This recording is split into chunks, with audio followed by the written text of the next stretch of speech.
రాజకీయ పార్టీలపై విశాఖ ముస్లింల సంచలన నిర్ణయం. విశాఖలో ముస్లింలు సంచలన నిర్ణయం ప్రకటించారు. గతంలో ఎన్నడూ లేని విధంగా ముస్లింలు ఈసారి రాజకీయ ప్రాధాన్యతను కోరుకుంటున్నారు. ఈ ప్రాంతంలో తమ వర్గం అత్యంత వెనుకబాటుకు కారణం చట్టసభల్లో ముస్లింలకు స్థానం లేకపోవడమేనని వారు గుర్తించారు. ఉత్తరాంధ్రలో 34 ఎమ్మెల్యే సీట్లు ఉన్నప్పటికీ కనీసం ఒక్క సీటైనా ముస్లింలకు కేటాయించకపోవడం పట్ల ప్రధాన పార్టీలపై ముస్లింలు గుర్రుగా ఉన్నారు. ఈ ఎన్నికల్లో తమ వర్గం వారికి కనీసం ఒక్క సీటైనా కేటాయించాలని కోరుతూ గట్టిగా వారు డిమాండ్ చేస్తున్నారు. దీనిలో భాగంగా మీడియా సమావేశం నిర్వహించి ముస్లింలకు టికెట్ కేటాయించే పార్టీలను మూకుమ్మడిగా ఓట్లు వేసి గెలిపిస్తామని మీడియా ద్వారా ప్రధాన పార్టీలకు తెలియజేశారు. నగరంలోని ప్రధాన మసీదుల ముందు నిలబడి శాంతియుతంగా నిరసన తెలియజేస్తూ ముస్లింలకు టికెట్ కేటాయించాలని డిమాండ్ చేశారు.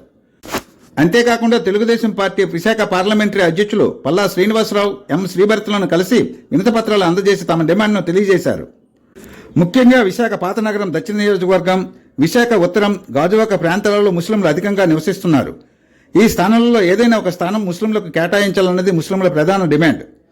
ఏది ఏమైనా ముస్లింల సమంజసమైన కోరికలను రాజకీయ పార్టీలు పరిగణలోకి తీసుకుని ముస్లింలకు రాజకీయ ప్రాధాన్యతను కల్పించాలని కోరుకుందాం. మరి ముస్లింల సమతమైన కోరికలు పార్టీలు ఏ మేరకు తీరుస్తాయో వేచి చూద్దాం.